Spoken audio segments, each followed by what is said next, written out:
अल्हम्दुलिल्लाहि वहदह वस्सलातु वस्सलामु अला मन ला नबिय्य बाद अम्मा बाद। मुअज़्ज़ज़ व मुहतरम सामिईन व नाज़रीन, आज की इस वीडियो में एक हदीस पर गुफ्तगू करनी है और यह हदीस इमाम बुखारी रहमतुल्लाहि अलैह ने बुखारी शरीफ के अंदर लिखी है, नक़ल की है। हज़रत उमर रज़ी अल्लाहु अन्हु से मनक़ूल है। हज़रत उमर रज़ी अल्लाहु अन्हु फरमाते हैं, समिअतु रसूलल्लाहि सल्लल्लाहु अलैहि वसल्लम अलल मिंबर यक़ूल, मैंने अल्लाह के रसूल सल्लल्लाहु अलैहि वसल्लम को मिंबर के ऊपर इरशाद फरमाते हुए सुना, इन्नमल आमालु बिन्नियात व इन्नमा लिकुल्लि इम्रिइम मा नवा फमन कानत हिजरतुहु इलल्लाहि व रसूलिहि फहिजरतुहु इलल्लाहि व रसूलिहि वमन कानत हिजरतुहु इला दुनिया युसीबुहा औ इला मरअतिन यनकहुहा फहिजरतुहु इला मा हाजर इलैहि। हदीस शरीफ का मतलब ये है कि अल्लाह के रसूल सल्लल्लाहु अलैहि वसल्लम इरशाद फरमाते हैं, इन्नमल आमालु बिन्नियात, कि तमाम आमाल का दारो मदार नीयतों पर है। कोई भी अमल इंसान करता है तो नीयत को देखा जाएगा। अगर नीयत अच्छी है तो अमल अच्छा समझा जाएगा और अगर नीयत ख़राब थी तो अमल को ख़राब समझा जाएगा। हत्ता कि जो आमाल ऐसे हैं कि शरीयत के अंदर वो खालिस इबादत के तौर पर पहचाने जाते हैं, उन आमाल के अंदर भी अगर नीयत ख़राब होगी तो इंसान को कोई सवाब मिलने वाला नहीं है। मिसाल के तौर पर नमाज पढ़ना ये एक खालिस इबादत है। अगर कोई शख्स नमाज पढ़ता है अल्लाह को राज़ी करने के लिए तो नमाज पर सवाब मिलेगा, लेकिन अगर कोई शख्स नमाज पढ़ता है दुनिया हासिल करने के लिए इस मकसद से कि लोग मुत्तकी परहेज़गार कहेंगे, तो अल्लाह ताला नमाज के ऊपर कोई सवाब अता नहीं फरमाएंगे। ज़कात देना एक खालिस इबादत है। अगर कोई शख्स ज़कात देता है और मकसद अल्लाह को राज़ी करना है तो ज़कात के ऊपर अल्लाह ताला सवाब अता फरमाएगा। लेकिन अगर ज़कात देकर मकसद ये है कि लोग बड़ा फयाज कहेंगे, बड़ा मालदार कहेंगे और शोहरत हासिल हो जाएगी, तो उस सूरत के अंदर ज़कात के ऊपर कोई सवाब मिलने वाला नहीं है। इसी तरीक़े से हज करना एक खालिस इबादत है। अगर कोई शख्स हज करता है अल्लाह को राज़ी करने के लिए तो अल्लाह ताला उस पर सवाब और बदला अता फरमाएगा।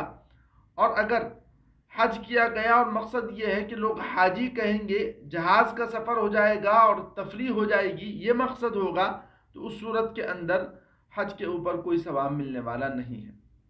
तो खुलासा ये है कि वो तमाम आमाल जो शरीयत के अंदर बतौर इबादत के जाने जाते हैं, अगर उनमें भी नीयत ख़राब होगी तो उनके ऊपर भी कोई सवाब मिलने वाला नहीं है। और वो आमाल जो शरीयत में ना इबादत हैं ना गुनाह हैं बल्कि मुबाह हैं, अगर इंसान उन आमाल के अंदर भी अल्लाह को राज़ी करने की नीयत कर लेता है तो अल्लाह उनके ऊपर भी सवाब अता फरमाते हैं। मिसाल के तौर पर सोना एक अमल है और एक ऐसा अमल है कि इंसान उसको अपनी ज़रूरत के लिए करता है कि इंसान को नींद आती है, उसके जिस्म का तकाज़ा होता है कि वो सोए। तो अगर कोई इंसान सोते वक्त ये नियत करता है कि मैं इसलिए सो रहा हूँ, इसलिए क्योंकि अल्लाह ने मेरे जिस्म का मेरे ऊपर एक हक़ रखा है, मेरी आँख का मेरे ऊपर हक़ रखा है, उसको अदा करने के लिए मैं सो रहा हूँ, तो सोने के ऊपर अल्लाह ताला सवाब अता फरमाएंगे। खाना खाना एक इंसान का फितरी अमल है। हर इंसान खाना खाता है, ज़िंदा रहने के लिए खाना खाता है, अपने पेट की भूख मिटाने के लिए खाना खाता है।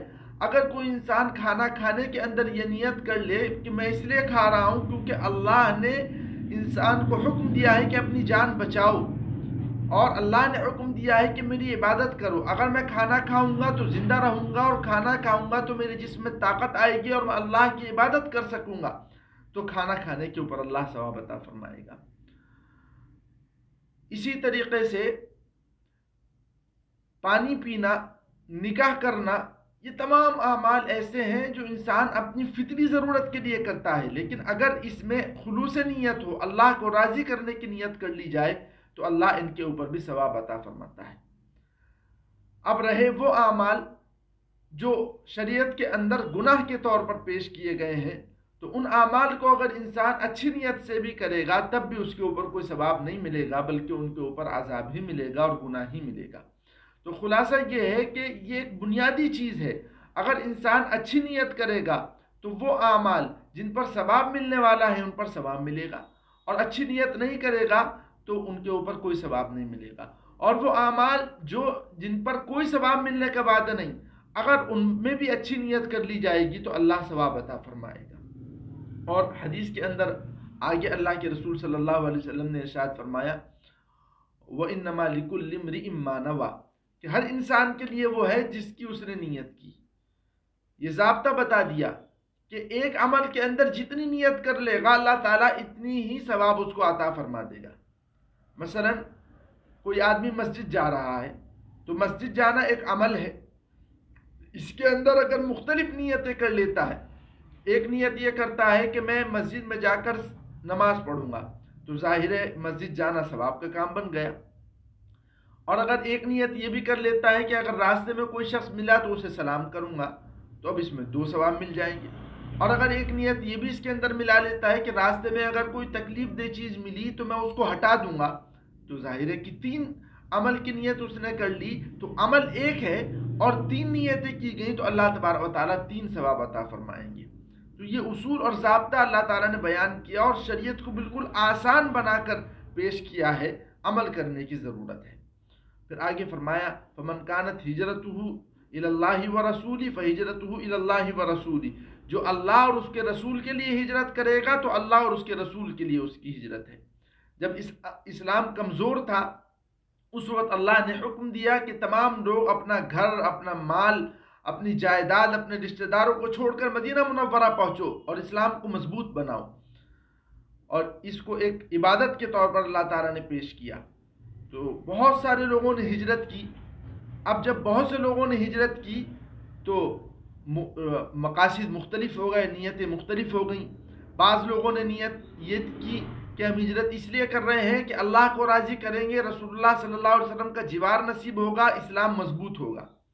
بعض لوگوں نے اس لیے نیت کی کہ وہاں جائیں گے، اپنا کاروبار کریں گے، نئی آباد کاری ہو رہی ہے تو وہاں کاروبار بھی ہوگا اور کاروبار کو ترقی بھی ملے گی، اس مقصد سے بعض لوگوں نے ہجرت کی۔ بعض لوگوں نے اس لیے ہجرت کی کہ ان سے کسی خاتون نے یہ بات کہہ دی کہ اگر مجھ سے نکاح کرنا ہے تو یہاں آؤ اور یہاں آ کر رہو اور مجھ سے نکاح کر سکتے ہو۔ تو ان مختلف مقاصد سے لوگوں نے ہجرت کی، تو اللہ کے رسول صلی اللہ علیہ وسلم نے ارشاد فرمایا کہ جس نے اللہ اور اس کے رسول کے لیے ہجرت کی تو اس کی ہجرت تو معتبر ہے، اور جس نے دنیاوی مقاصد کے لیے ہجرت کی یا کسی عورت سے نکاح کرنے کے لیے ہجرت کی تو دنیاوی مقاصد اس کو حاصل ہو سکتے ہیں لیکن اس کی ہجرت اللہ کے نزدیک مقبول نہیں ہوگی۔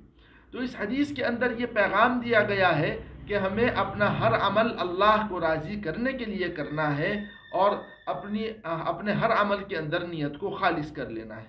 اللہ تعالی ہم تمام لوگوں کو عمل کی توفیق مرحمت فرمائے۔ وآخر دعوانا الحمدللہ رب العالمین۔